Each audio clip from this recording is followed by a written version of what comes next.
चुड़ैल माँ और 5 काले बच्चे। शिवपुरी गांव में 5 काले अनाथ बच्चे थे। तभी उनमें से बड़ा भाई विक्टर अपने 2 भाई और 2 बहनों को बुलाता है। हरली, जैकी, क्रिश, सोनिया, जल्दी आओ, देखो तुम्हारा भाई क्या लाया है। तुम्हारे लिए पेड़ों से मैं अमरूद तोड़ कर लाया हूँ। क्या? हमें तो लगा भैया आप हमारे लिए कुछ अच्छा सा खाने को लाएंगे। हाँ भैया, मुझे भी यही लगा था। विक्टर भैया, कितने टाइम से हमने सही से खाना भी नहीं खाया है। तुम जानते तो हो, सब हमारे काले होने की वजह से कोई हमें सामान नहीं देता, इसलिए मैं अमरूद ही ले आया। कम से कम भूखे तो नहीं रहेंगे ना। तभी 3 साल का छोटा बच्चा क्रिश रोने लगता है, जिसे गोद में लेकर विक्टर चुप कराने लगता है। अरे अरे क्रिश बाबू, शांत हो जा। भैया मुझे लगता है इसे भूख लग रही है, इसे दूध देना पड़ेगा, पर हमारे पास तो पैसे ही नहीं है, ना घर में कुछ खाने को है। कोई बात नहीं भैया, आप इसको संभालिए, मैं किसी से दूध मांग कर लाता हूँ। भैया मैं भी चलती हूँ। इस तरह दोनों भाई बहन अपने पड़ोस में माया से मदद मांगते हुए कहते हैं। आंटी, क्रिश रो रहा था, थोड़ा सा दूध दे सकती हैं? मेरे पास पैसे नहीं है। तुम भिखारी अनाथ काले बच्चों को तो मैं कुछ भी ना दूं। पता नहीं कैसे माँ बाप थे तुम्हारे। अब क्या हम गांव वाले तुम काले बच्चों को पालेंगे? आंटी, हमारे मम्मी पापा के बारे में आप कुछ मत बोलो। आप हमें दूध दे दो, मैं आपको कल इसके पैसे दे दूंगा। खुद पर खाने का 1 रुपया नहीं है और मुझे पैसे दोगे? भागो यहाँ से। दोनों बच्चे निराश होकर साथ वाले घर के बिरजू से हाथ जोड़ते हुए दूध मांगते हैं। बिरजू चाचा, चाचा थोड़ा सा दूध दे सकते हैं? क्रिश बहुत रो रहा है, हम आपके पैसे दे देंगे कल। तुम काले बच्चे मेरे सामने मत आया करो, तुम्हें देखकर तुम्हारे बाप की शक्ल याद आती है। पता नहीं कैसे माँ बाप है तुम्हारे। चलो भागो, जाओ। चाचा चाचा ऐसे मत बोलो, मुझे थोड़ा सा दूध दे दो। बिरजू अपने घर से धक्के मारकर उसे निकाल देता है। वहीं जैकी किसी तरह उसके घर से थोड़ा सा दूध चुरा कर क्रिश को पिला देता है, जिसके बाद क्रिश सो जाता है। तभी विक्टर कहता है, तुम दोनों को बिना पैसों का दूध कहाँ से मिल गया? वो भैया हमें वो बिरजू चाचा ने दे दिया था, हम ले आए हैं ना जैकी। जैकी और सोनिया विक्टर से झूठ बोलते हैं। कुछ देर बाद विक्टर बिरजू को धन्यवाद करने जाता है, जिससे बिरजू को दूध चोरी करने वाले का पता चल जाता है और वो विक्टर जैकी को बहुत मारने लगता है और गांव में ढिंडोरा करके गांव से निकालने की धमकी देता है। देखो गांव वालों, कैसे इन काले बच्चों ने मेरे घर में आकर दूध की चोरी की। कल को पता नहीं ये काले बच्चे क्या कर दें। माँ बाप तो है नहीं समझाने के लिए। मैं तो कह रहा हूँ इन बच्चों को गांव से बेदखल कर दो। वैसे भी अपने गांव के तो लगते ही नहीं है। हाँ, निकाल दो। अरे तुम गांव वाले पागल हो गए क्या, जो छोटे से बच्चों पर इतना जुल्म ढा रहे हो? अगर आज इनकी माँ होती तो इनके साथ ऐसा ना होने देते। 5 बच्चे रो ही रहे थे कि तभी एक तेज आंधी के साथ चुड़ैल आती है, जो लोगों को मारने लगती है। तभी सारे लोग अपनी जान बचाकर भागने लगते हैं। फिर चुड़ैल बिरजू का गला पकड़कर मारती है। तेरी हिम्मत कैसे हुई मेरे बच्चों को हाथ लगाने की? मरेगा बिरजू। मेरे बच्चों को गांव से बाहर निकाल दिया ना, तुझे इस दुनिया से ही भेज दूंगी। ऐसा कहकर चुड़ैल बिरजू और माया को मार डालती है। बच्चे एक पेड़ के पास बैठकर रो रहे होते हैं। तभी चुड़ैल अपना रूप बदलकर उन्हें खाना देकर कहती है, बेटा तुम सबको भूख लग रही होगी ना, ये लो खाना खा लो। प्लीज छोटे बच्चे को मुझे दे दो। हाँ, पर आपको कैसे पता? बस पता है, मैं भी इसी गांव में रहती हूँ। तुम सब खाना खा लो चारों, और हाँ, अब से तुम मेरे साथ ही रहोगे। ये बोलकर चुड़ैल अपने छोटे से क्रिश को गले लगाकर रोती है, साथ ही उसे चम्मच से दूध पिला देती है। सारे बच्चे खाना खा लेते हैं। तभी विक्टर कहता है, थैंक यू आंटी, आज आपकी वजह से हमने इतने दिनों बाद पेट भरकर अच्छा खाना खाया, और मेरे छोटे भाई ने भी। कोई बात नहीं बच्चों, अब से तुम्हें रोज अच्छा खाना मिलेगा। चंचल अपने बच्चों को एक घर में ले जाती है, जहाँ उन 5 बच्चों का वो खूब ख्याल रखती है, उनके साथ खेलती है, उनकी वो सभी तमन्ना पूरी करती है जो वो मां बनकर नहीं कर पाई थी। 4-5 दिन बीत जाते हैं। शाम में हरली नया सूट पहनकर शीशे में खुद को देख रही थी कि चंचल भी उसके पीछे आ जाती है। तभी हरली को चंचल का चुड़ैल रूप दिख जाता है। वो चिल्लाने लगती है, बेटा डरो मत, बेटा मैं तुम्हारी माँ हूँ बरखा, मुझसे ऐसे भागो मत। भाई भाई जल्दी आओ, यहाँ चुड़ैल है। हरली डरो मत, सच में ये हमारी माँ है। विक्टर बेटा तुझे कैसे पता चला? माँ, जब आप आए थे और आपने गांव वालों को मारा, बिरजू चाचा को मारा, तो मैंने सब सुन लिया था और तभी मुझे ये सब पता चल गया। ये सुनकर सारे बच्चे अपनी माँ को गले लगा लेते हैं। माँ, आप हम सबको छोड़कर क्यों चली गई थी? पता है गांव वालों ने कितना हमें काला बच्चा बोला। हमें खाना नहीं मिलता था खाने को। जानती हूँ, इसलिए तो इन सबसे बदला लेने आई हूँ। मुझे जाना होगा बदला लेने। अब अपना ख्याल रखना और कृष को दाल का पानी पिला देना। ये बोलते ही चुड़ैल जैसे ही घर से बाहर लोगों को मारने निकलती है तो एक तांत्रिक उसे अपनी शक्तियों से कैद कर गांव के बीचों बीच एक बंधक में ले आता है। कौन मुझे यहाँ लेकर आया? सामने आओ मेरे। मुझे देखकर समझ गई होगी। खैर, तूने लोगों को मारकर सही नहीं किया। बता लोगों को क्यों मारा तूने? ये काले 5 बच्चे तेरे ही हैं ना? हाँ, मेरे ही हैं वो 5 बच्चे। सिर्फ काला होने की वजह से मेरे बच्चों को कितना दुख दिया गांव वालों ने, इसलिए मैंने उन्हें मार डाला। गलती क्या थी?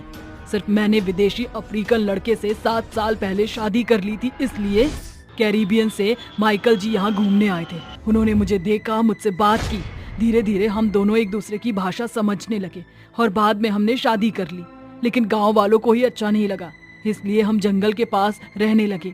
धीरे धीरे 7 साल कब बीत गए और कब मेरे पास प्यारे बच्चे हो गए, मुझे पता ही नहीं चला। माइकल मेरा बहुत ध्यान रखते थे और बच्चों का भी।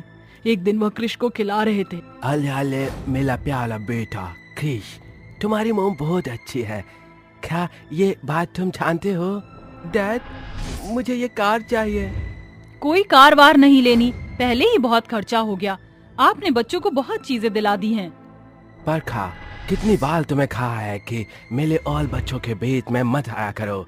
तुम्हारे साथ मेरे भी बच्चे हैं 5। ओके, आपको करना है कीजिए। गांव के लोग चिढ़ने की वजह से माइकल को काम नहीं देते। सारी जिम्मेदारी बरखा पर आ जाती है। अब बरखा 5 बच्चे और घर का खर्चा चला रही थी। इसके लिए बहुत मुश्किल हो गया था। वहीं दूसरी ओर जब माइकल की दोनों बेटी उनसे गुड़िया मांगी तो माइकल बरखा के गहने चोरी करके उन्हें गुड़िया दिलवा देता है, जिस बात से बरखा को ठेस पहुंचती है और वो कहती है, माइकल, ये सब क्या है? तुमने मेरे गहने बेच दिए, इन दोनों बच्चों को गुड़िया दिला दी। क्या तुम्हें अंदाजा भी है तुमने क्या किया है? कितनी मेहनत लगती है सोना जोड़ने में, तुमने सब बर्बाद कर दिया। बहुत हो गया माइकल, अब मैं तुम्हारे साथ और नहीं रह सकती। तुम्हें ज्यादा फिक्र है अपने बच्चों की तो तुम ही पालो। मैं जा रही हूँ। ओके फाइन, मैं भी अपने बच्चों को ऐसे नहीं देख सकता। 6 महीने गुजर जाते हैं। माइकल कम पैसों में किसी दूसरे गांव में काम करता है और अपने 5 बच्चों को संभालता है। इसी बीच उसे ब्रेन ट्यूमर हो जाता है और अपनी दवाई नहीं लाता। डॉक्टर की बातों को नजरअंदाज करके वो अपने बच्चों को पालता है। दवाई न मिलने पर माइकल मर जाता है, जिस वजह से उसके 5 बच्चे अनाथ हो जाते हैं। गांव का एक व्यक्ति किसी तरह बरखा को उसके पति की मौत की खबर दे देता है, जिसे सुनकर वो टूट जाती है। नहीं नहीं माइकल, आप ऐसे नहीं जा सकते। मुझे छोड़कर, बच्चों को छोड़कर, मेरे बच्चे अकेले होंगे, मुझे जाना होगा। बरखा पागलों की तरह सड़क पर भागने लगती है और अपने गांव जाती है। इसी बीच एक कार वाला उसे मार देता है, जिससे वो चुड़ैल बन जाती है। अपने बच्चों का दर्द अब मुझसे देखा नहीं जा रहा था, इसलिए मुझे आना पड़ा और मैंने आते ही बिरजू और माया को मार डाला।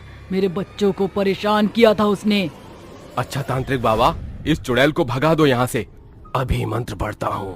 तांत्रिक बाबा, मेरी आपसे कोई दुश्मनी नहीं है, मैं खुद चली जाऊंगी, लेकिन जब तक वो सही से नहीं रहेंगे मैं कैसे जा सकती हूँ? बेटा, तेरे बच्चों को मैं पालूंगी, मेरा भी कोई नहीं है, इसलिए अब तेरे बच्चे मेरे साथ रहेंगे, तू बेफिक्र रह। आप सच कह रही हैं? हाँ बेटा। ये सुनते ही चुड़ैल मुक्त हो जाती है, जिसके बाद बुढ़िया ही बरखा के 5 बच्चों को पालती है। 24 लाशें। आखिर वो समय आ ही गया जिस चंद्रमा रात का मुझे इंतजार था। अब मैं वो कर सकूंगी जो किसी ने सोचा भी नहीं होगा। ये बोलने के बाद ही चुड़ैल पास वाले गांव में जाती है और एक आदमी को हवा में उठाकर कहती है, मार डालूंगी मैं तुझे, जिंदा नहीं छोड़ूंगी। आजा, तुझे तेरे ससुराल लेकर चलूं। बचाओ बचाओ बचाओ, कोई बचाओ मुझे, चुड़ैल हमका मार कर खा जाए, हम मरना नहीं चाहत है।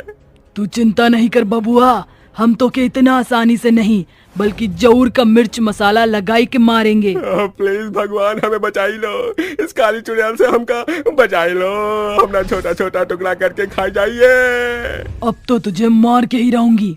ये बोलते ही चुड़ैल पास पड़ी एक मोटे लकड़ी से बहुत तेजी के साथ उस आदमी के सर पर वार कर देती है, जिससे वो बेहोश हो जाता है।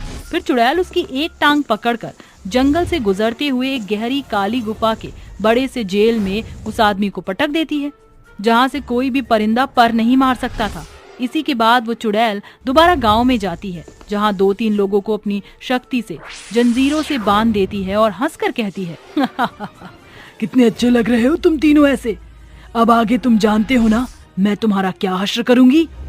प्लीज प्लीज हमें छोड़ दो, हम मरना नहीं चाहते, हमें बख्श दो, भगवान के लिए छोड़ दो हमें। अगर मैंने तुम्हें भगवान के लिए छोड़ दिया तो मेरा काम कैसे होगा? मैं कहाँ जाऊंगी? मरना तो होगा ही तुम्हें, लेकिन जरा हौले हौले मारूंगी। छोड़ दो हमें, हम मरना नहीं चाहते, हमारे छोटे छोटे बच्चे, जाने दो हमें। अरे अरे अरे अरे बस बहुत हो गया। अब तुम सब एक साथ कितना चींची करते हो। अपनी ये चींची अपने नए ससुराल में करना। जब तक के लिए टाटा बाय बाय। ये बोलकर चुड़ैल एक गमला उठाकर तीनों को मारती है, जिससे वो भी बेहोश हो जाते हैं और चुड़ैल हवा में उड़ाकर उन्हें इस काल कोठरी वाले जेल में डाल देती है, जहाँ पहले उस आदमी को डाला था। तभी एकदम से चंद्रमा चले जाता है। ये देखकर चुड़ैल कहती है, हाय हाय, आज की चंद्रमा रात तो चली गई, लेकिन अगले चंद्रमा रात आते ही मैं अपना काम फिर शुरू कर दूंगी। इन लोगों को छोड़ूंगी नहीं। ये बोलने के बाद चुड़ैल उस काल कोठरी वाले जेल में उन लोगों के पास जाती है, जहाँ वह चेक करके रो रहे होते हैं, लेकिन चुड़ैल को उन पर दया नहीं आती। ना ही उन्हें कुछ खाने को देती है, सिर्फ पानी देती है जिंदा रहने के लिए। 2 हफ्ते बाद ही अगले चंद्रमा की रात आ जाती है। पूरे चांद को देखकर अपने हाथ से रंग उड़ाते हुए चुड़ैल कहती है, आ गई वो काली चंद्रमा की रात, जिसका मुझे बेसब्री से इंतजार था। अब मैं फिर से अपने शिकार पर निकलती हूँ। जहाँ चुड़ैल पूरे चांद को देखकर बावली हो रही थी, वहीं उसकी तेज हंसने की हंसी उन मासूम लोगों तक पहुँच रही थी, जो इस वक्त जेल में कैदी की जिंदगी गुजार रहे थे। इस काल कोठरी जैसी जेल में तो कुछ भी दिखाई नहीं देता, लेकिन महसूस हो रहा है यहाँ मेरे जैसे और भी लोग हैं जो इस चुड़ैल के चंगुल में फंसे हुए हैं। क्या आप सभी मेरी आवाज सुन सकते हैं? हाँ, हम तुम्हें सुन सकते हैं। क्या तुम्हें भी वो चुड़ैल लेकर आ गई है यहाँ? हाँ, लेकिन इस अंधेरे से बाहर निकलने का कोई रास्ता ही नहीं दिख रहा। एक चिड़िया भी नहीं आई यहाँ पर। पता नहीं उस चुड़ैल ने हमें कौन सी जगह पर बंद किया है। जहाँ ये लोग काल कोठरी वाली जेल से निकलने की लाख कोशिश कर रहे थे, वहीं चुड़ैल अपने चंद्रमा रात के दिन गांव में फिर से जाती है और जितने लोगों को मार अधमरा कर उस काल कोठरी में डाल सकती थी, उतनों को डाल देती है। इस तरह ये काली चंद्रमा रात भी चली जाती है। चुड़ैल फिर से किसी अगली चंद्रमा रात का इंतजार करती है और बचे हुए 8 लोगों को पकड़ने की कोशिश करती है। आखिर मुझे जो चाहिए था वो मुझे मिल जाएगा। एक चंद्रमा की रात और बस। फिर उस दिन में इन 24 लाशों को अपने हुजूर के आगे बिछाकर वो मांगूंगी जिसकी मुझे बहुत जरूरत है। चुड़ैल फिर से गांव की तरफ जाती है और चंद्रमा रात में 4 लोगों को अधमरा कर उसे जेल में डाल देती है और कहती है, अब मैं अपनी मंजिल के और भी करीब हूँ। अभी इन 4 लोगों को लाती हूँ और आज ही रात को मैं अपने हुजूर को आने का निमंत्रण दूंगी और मेरे इतने टाइम की मेहनत सफल होकर ही रहेगी। ये बोलने के बाद चंद्रमा रात में 24 लोगों में से 4 लोगों को मार डालती है, कोठरी में डाल देती है, जिसके बाद वो जंगल के बीचों बीच आग के एक बड़े चक्र के अंदर बैठकर कुछ मंत्र तंत्र विद्या कर रही होती है। जिसके बाद उस जेल के 24 लोगों को आंखों पर पट्टी, हाथ में रस्सी बनवाए उस चक्र में खड़ा करती है और अपने हाथ की तलवार अपने हाथ में तलवार लिए कहती है, देखो तुम सबको मैंने बहुत दिनों से मारा नहीं है ना। तुम्हारे कहने पर मैंने तुम्हें इतने दिन जिंदा रखा, लेकिन आज तुम्हारी मौत होनी निश्चित है और कहर मनाओ कि तुम्हारी मौत मेरे हाथों रही है। अब तुम सब मरने के लिए तैयार हो जाओ। मेरे इंतकाम को पूरा करने में मदद करो। अरे हमें छोड़ दो, बख्श दो हमें। 24 के 24 लोग चुड़ैल के आगे अपनी जिंदगी की भीख मांगने लगते हैं, लेकिन वो खतरनाक चुड़ैल किसी पर भी दया ना खाकर अपनी तलवार उठाकर एक एक की मुंडी काट डालती है। 24 लोगों को 24 सेकंड में चुड़ैल 24 लाशें बना देती है और इनकी लाशें देखकर हंसते हुए कहती है, मेरे मकसद को यूं ही बिछी लाश में देखकर जो सुकून मिल रहा है, आहा, उसे ना मैं शब्दों में बयां कर सकती हूँ और ना ही और जाने लेकर कर सकती हूँ। ये चांदनी रात खत्म हो उससे पहले मुझे अपने आका को बुलाना ही होगा। ऐसा बोलते ही चुड़ैल कठोर मंत्रों का उच्चारण करती है। ओम श्रीम क्लीम चामुंडाय विच्चे नमः। अमृतम काली शक्ति रूपिणी अमृतम मोदेश्वरी प्रकट प्रकट असुरा देवा प्रकटम। आओ असुरदेव आओ, मेरी इन 24 लाशों की बलि को स्वीकार कीजिए स्वामी, और मुझे शक्तिशाली होने का वरदान दीजिए जिससे मैं अमर हो जाऊं। चुड़ैल की इतनी समस्या के बाद उसके असुर देवता प्रकट होकर उसे सबसे ज्यादा शक्ति प्रदान करके चले जाते हैं, जिसके बाद अब वह ताकतवर हो जाती है और हंसते हुए कहती है, आखिर मैं सबसे ज्यादा ताकतवर हो ही गई। मेरी काली शक्तियाँ मुझे पढ़कर वापस मिल गई। बहुत खुश, आज तो मैं नाचूंगी। ये बोलने के बाद चुड़ैल मगन होकर नाचने लगती है। तभी उसके 24 लाशें मुर्दा बनकर उठती हैं और चारों तरफ से घेर कर मारने के लिए आगे बढ़ती हैं। ये देखकर चुड़ैल हैरान हो जाती है और कहती है, अरे तुम लोग मुर्दा कैसे बन के आ सकते हो? दूर हटो, मैंने बोला दूर हटो। मार डालेंगे हम तुम्हें, मार डालेंगे। चुड़ैल, तूने हमें मारकर बिल्कुल ठीक नहीं किया है। मारो चुड़ैल को, खत्म कर दो, इसने हमें मारा है, हम इसे नहीं छोड़ेंगे। तुम मुझे मारोगे? मुझे? मैं तुम्हें मार डालूंगी फिर से। तुम गले सड़े मुर्दे मेरा कुछ नहीं बिगाड़ सकते। ये बोलते ही चुड़ैल अपनी शक्तियों से उन मुर्दों पर वार करती है। उन 24 मुर्दों में से 2-3 मुर्दे मर जाते हैं, लेकिन बाकी मुर्दे उसे मारने के लिए आगे बढ़ते हैं। चुड़ैल और वो बाकी मुर्दे आपस में आग के गोलों से लड़ने लगते हैं, जिसके बाद जंगल में चारों ओर आग के धमाके होते हैं। वहीं गांव के तांत्रिक को चुड़ैल के बारे में पता चलता है। तांत्रिक अपनी ताकत से उस चुड़ैल को मारने की कोशिश करता है, लेकिन वो मुर्दे ही चुड़ैल को नोच खाते हैं, जिसके बाद बचे हुए मुर्दों को तांत्रिक अपनी अभिमंत्रित भस्म और त्रिशूल से मार डालता है और कहता है, काली चुड़ैल, आखिर तूने जो बोया था उसी ने ही तुझे काट डाला। तूने इन 24 लाशों को मारा था ना, ये 24 लाशें ही तुझे खा गईं। अब ये गांव इन चुड़ैल और मुर्दों से मुक्त हो चुका है, मुझे चलना चाहिए। जामुन बेचने वाली चुड़ैल। जामुन ले लो जामुन, खट्टे मीठे जामुन। आओ आओ साहब, जामुन ले लो जामुन, ऐसे जामुन कहीं नहीं मिलेंगे आपको। ले लो साहब, काले काले जामुन। कामिनी को बाजार में जामुन बेचते हुए सुबह से शाम हो जाती है, लेकिन उसका एक भी जामुन नहीं बिक पाता और वो मायूसी के साथ अपने जामुन की रेडी को लेकर वापस घर की तरफ लौट रही होती है। हे भगवान, ये कैसी माया है तेरी। आज मैंने 1 रुपए की भी कमाई नहीं की, भला अपने परिवार को कैसे खिलाऊंगी। बेचारी कामिनी वापस अपने घर पहुंच जाती है, जिसके बाद सभी लोग बेसब्री से कामिनी का इंतजार कर रहे थे। क्या हुआ कामिनी, क्या आज किसी ने भी जामुन नहीं खरीदे? अजी क्या बताऊं, पूरे दिन मेहनत करने के बाद भी 1 रुपया भी नहीं कमा पाई। आज का दिन तो बहुत ही बुरा था। क्या आज फिर से हमें भूखे पेट ही सोना पड़ेगा? अजी इसके अलावा और कोई चारा है क्या हमारे पास? लेकिन हमारे दोनों बच्चों का क्या होगा? हम उन्हें कब तक भूखा पेट सुलाएंगे? जब से उस एक्सीडेंट के दौरान मेरे पैर खराब हुए हैं, तब से मैं बहुत परेशान हूँ। इस तरह मुझसे अपने घर की हालत देखी नहीं जाती। इससे अच्छा होता कि मैं उस एक्सीडेंट के दौरान मर जाता। कम से कम मैं ये सब तो नहीं देखता। अजी आप ऐसा क्यों सोचते हो? अपने आप को कोसना बंद करो। ऊपर वाला जो भी करता है सबके अच्छे के लिए ही करता है, हमें बस इंतजार करना चाहिए। तुम बिल्कुल सही कहती हो, हमें सब्र से काम लेना चाहिए।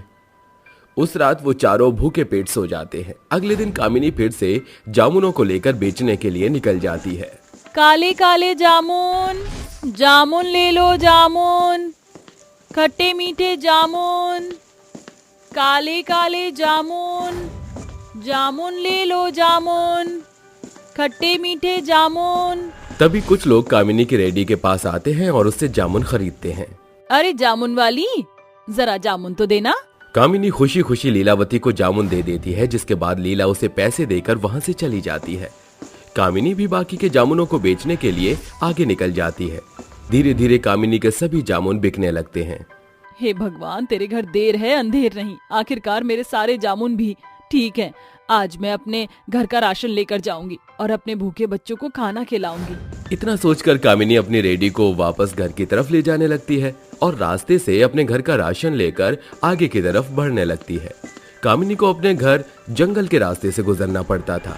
जैसे वो जंगल के रास्ते से गुजर रही होती है, उसे वहां 4 गुंडे मिल जाते हैं जो उसे चारों तरफ से घेर लेते हैं।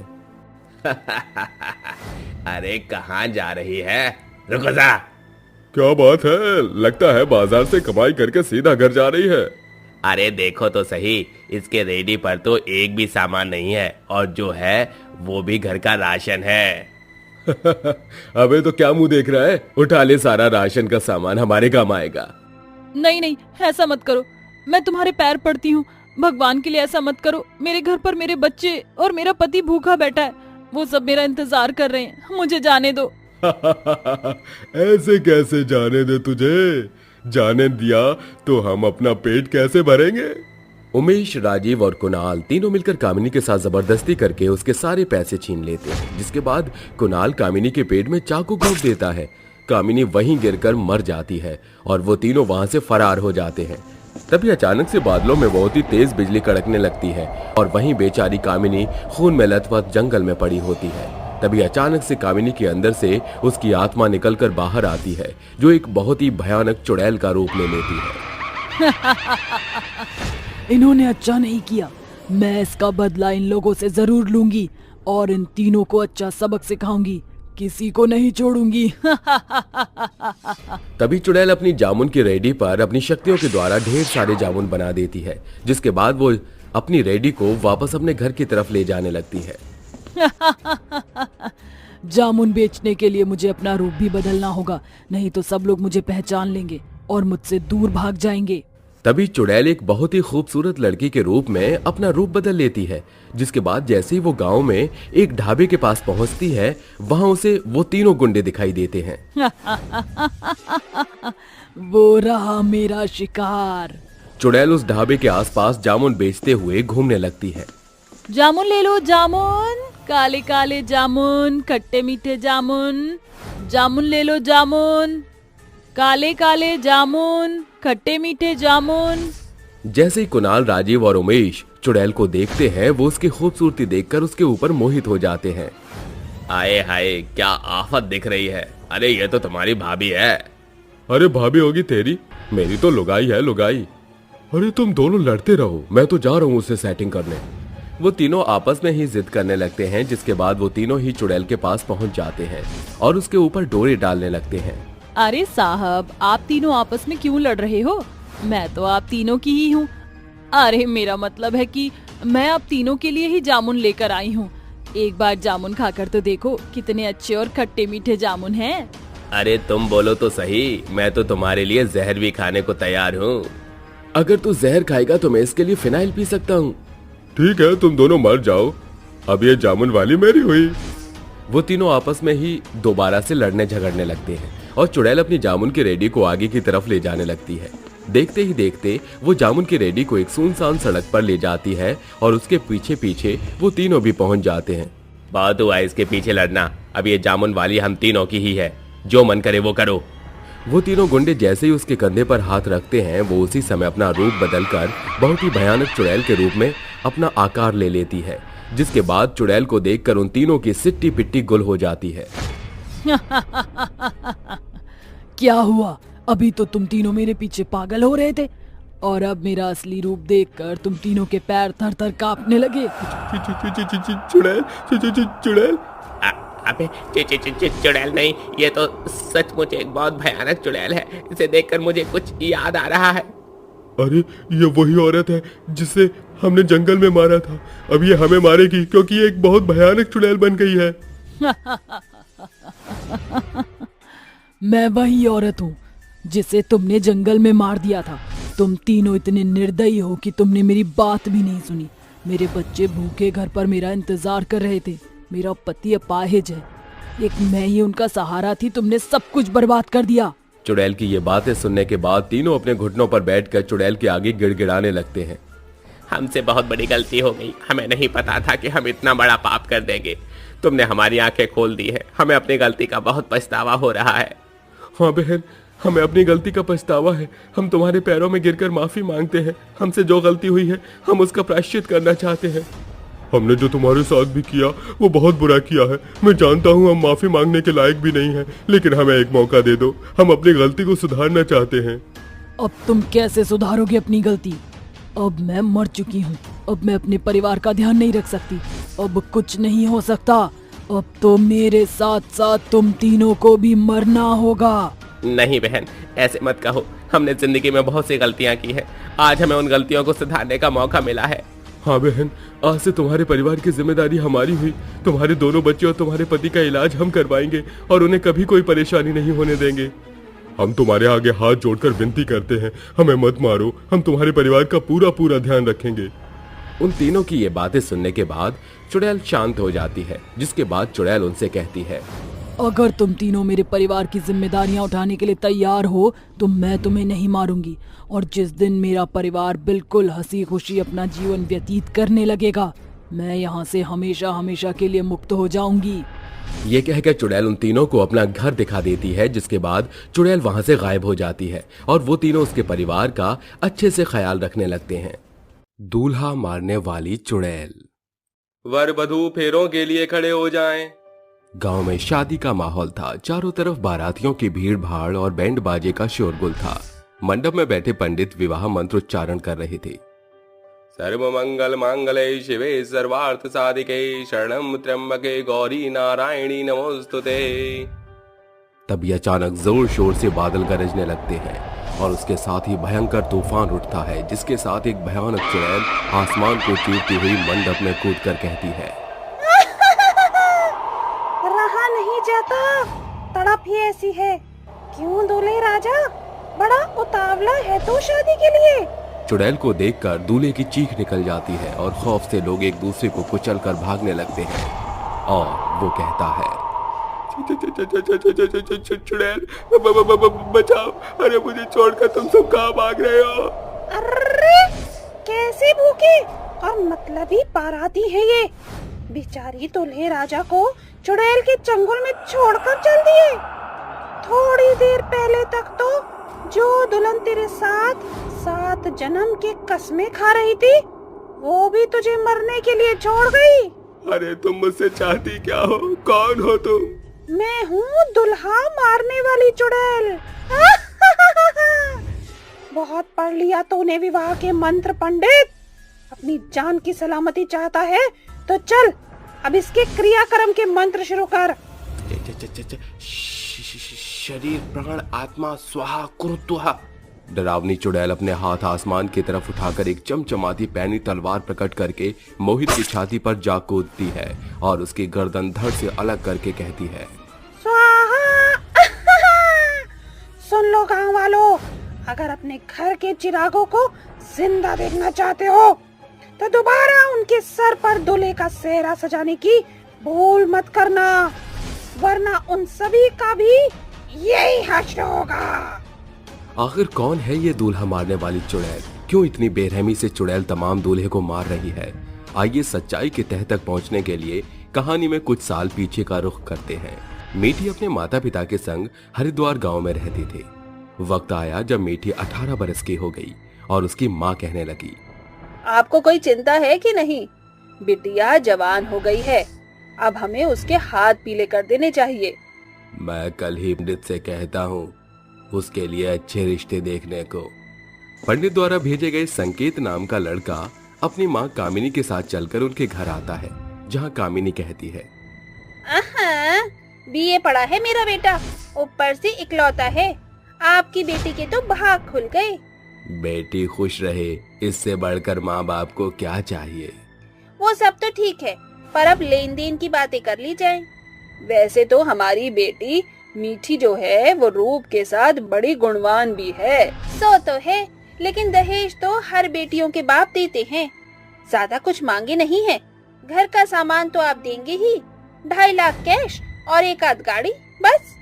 मोहन बिना मोल भाव कर लड़के वालों की मांग को स्वीकार कर लेता है और उनकी जाते ही सरला कहती है, आपने बिना कुछ सोचे हामी तो भर दी, लेकिन दहेज की इतनी मोटी रकम हम गरीब कहाँ से लाएंगे?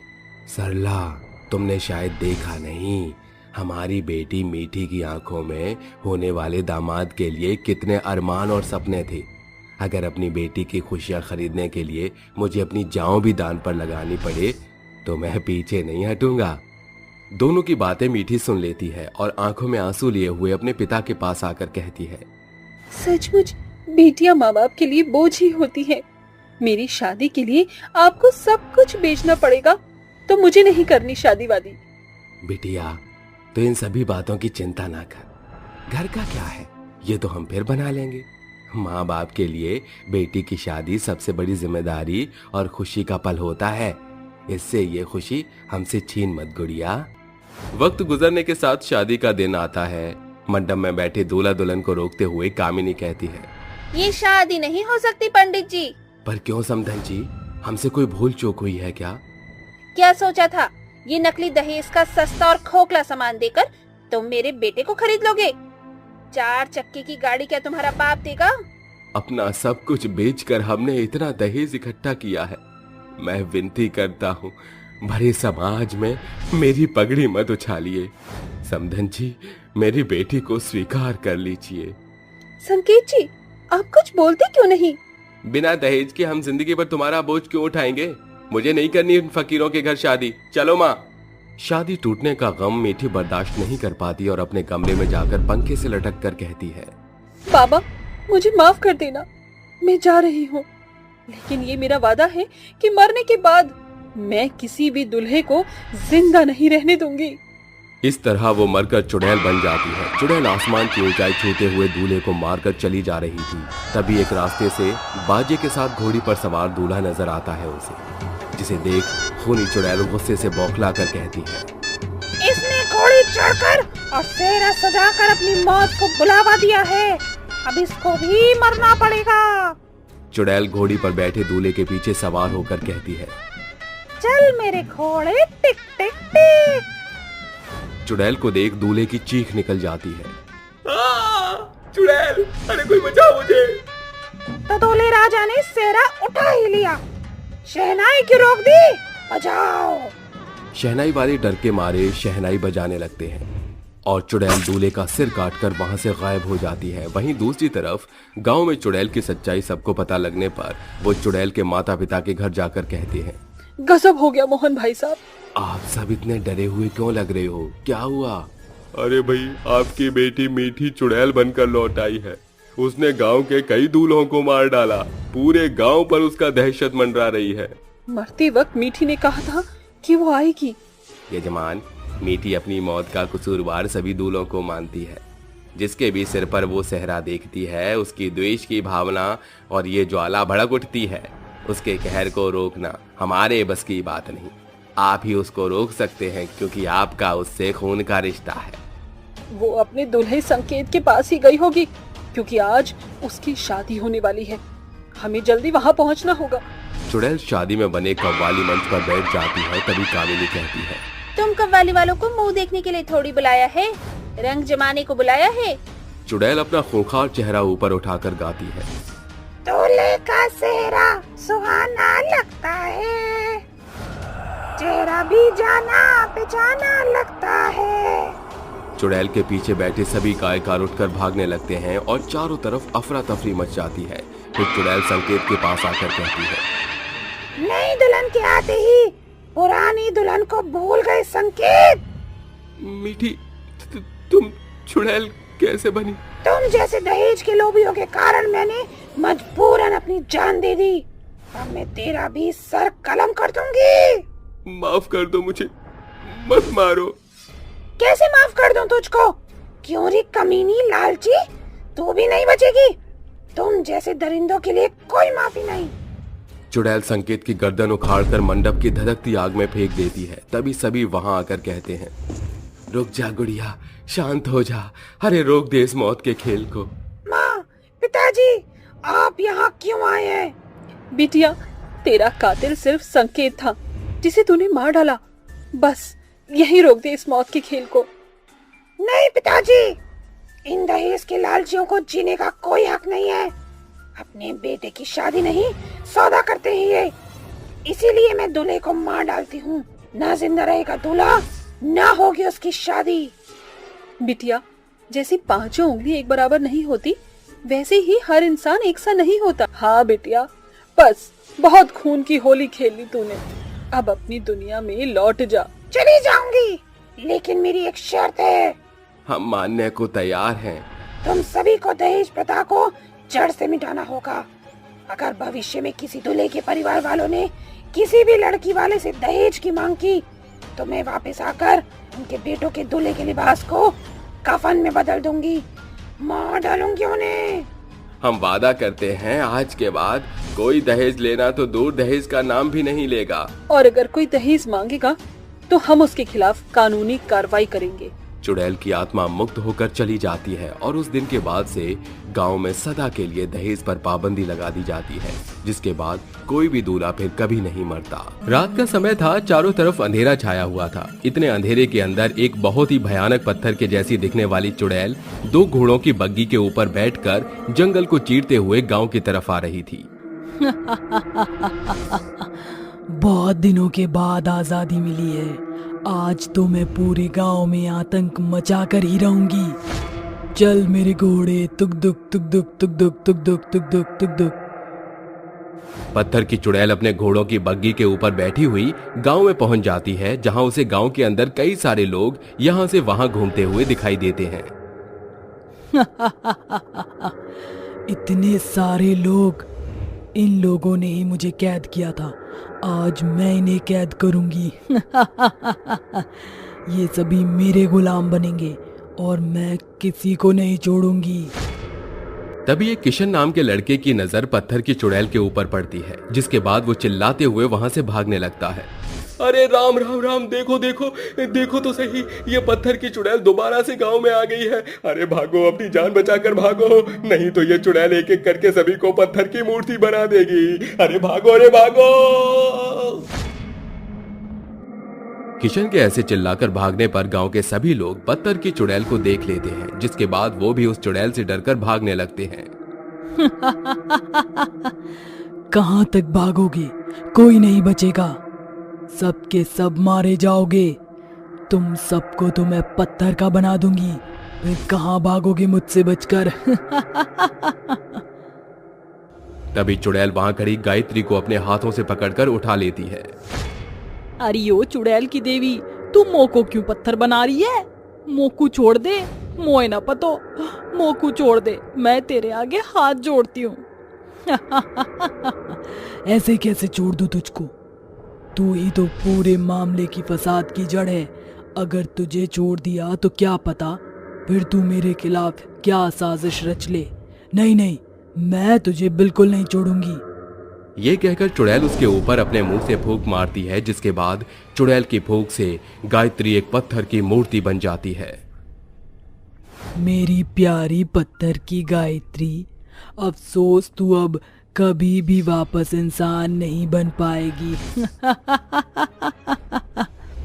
तभी चुड़ैल एक बहुत ही जोरदार फूंक मारती है, जिसके बाद गांव में खड़े सभी लोग पत्थर की मूर्ति में बदल जाते हैं, जिसके बाद चुड़ैल जोर से चिल्लाकर कहती है, सुन लो गांव वालों, अगर इस बार किसी ने भी मेरा विरोध करने की कोशिश की तो मैं तुम में से किसी को भी नहीं छोड़ूंगी। तुम सब के सब मारे जाओगे। अगर अपनी जान प्यारी है तो मेरे गुलाम बनकर रहो, वरना मरने के लिए तैयार हो जाओ। ये कहकर चुड़ैल अपने घोड़े की बग्गी के ऊपर बैठती है और उसे चलाते हुए जंगल की तरफ चली जाती है। देखते ही देखते चुड़ैल गायब हो जाती है, जिसके बाद गांव के कुछ लोग अपने घरों से बाहर निकलते हैं और आपस में बात करने लगते हैं। हे भगवान, ये चुड़ैल दोबारा से आ गई और इसने देखो गांव के सभी लोगों को पत्थर का बना दिया है। अब हम लोग क्या करें? ये तो पहले से भी ज्यादा शक्तिशाली है। पिछली बार तो पंडित जी ने हमारा साथ दे दिया था और बड़े ही जाप करते हुए इस चुड़ैल को कैद कर लिया था, लेकिन इस बार तो पंडित जी चारों धाम की यात्रा के लिए निकले हुए हैं। अगर वो होते तो वो हमें बचा सकते थे इससे। अब हमारे पास और कोई उपाय नहीं है, हमें पत्थर बनाने वाली चुड़ैल का गुलाम बनना ही होगा, वरना वो चुड़ैल हम सबको पत्थर बना देगी। गांव के सभी लोग चुड़ैल के खौफ से बहुत परेशान हो जाते हैं, जिसके बाद वो सभी डरते हुए अपने घरों में जाकर सो जाते हैं। जैसे ही अगले दिन सुबह होती है, चुड़ैल अपना एक गुलाम भेजती है, जिसके हाथ में एक बहुत बड़ी तलवार और शरीर पर एक सैनिक वाले कपड़े होते हैं। वो चुड़ैल का गुलाम सब लोगों को चुड़ैल का आदेश देता है। पत्थर की चुड़ैल ने तुम्हारे लिए संदेश भेजा है, तुम सभी को उसके लिए एक किला बनाना होगा, जो जंगल की नदी के किनारे बनेगा। तुम सबके पास केवल 1 घंटा है, जल्दी से नदी किनारे पहुंच जाओ। अगर नहीं पहुंचे तो तुम्हारे साथ अच्छा नहीं होगा, और जो भी चुड़ैल की बगावत करेगा, चुड़ैल उसे पत्थर का बना देगी। ये कहकर गुलाम वहां से चला जाता है, जिसके बाद गांव वालों को न चाहते हुए भी चुड़ैल का किला बनाने के लिए नदी किनारे जाना पड़ता है, जहां चुड़ैल अपने घोड़े के ऊपर बैठकर गांव के लोगों से कहती है, देखो गांव वालों, मेरा किला सबसे बड़ा और सबसे मजबूत होना चाहिए। मैं कई देशों पर राज करूंगी। तभी उनमें से एक राजू नाम का लड़का चुड़ैल से आकर कहता है, चुड़ैल, हम तेरे गुलाम नहीं हैं। तू हमें अपना गुलाम क्यों कर रही है? हमें छोड़ दे और जाने दे। अगर पंडित जी आ गए तो तेरा वो हाल करेंगे जो तूने कभी सपने में भी नहीं सोचा होगा। बहुत बहादुरी दिखाई तूने, लेकिन मेरे खिलाफ बगावत करने का नतीजा अब तुझे भुगतना होगा। तभी चुड़ैल अपने मुंह से राजू की तरफ एक फूंक मारती है, जिसके बाद राजू एक पत्थर की मूर्ति में बदल जाता है, जिसे देखकर गांव के सभी लोग बहुत बुरी तरह डर जाते हैं और चुपचाप से चुड़ैल के लिए उसकी मनपसंद का किला बनाने लगते हैं। चुड़ैल कई दिन तक गांव के लोगों के ऊपर अत्याचार करने लगती है और उन्हें भूखा प्यासा रखती है, और जो काम सही से नहीं करता वो उसे पत्थर का बना देती है।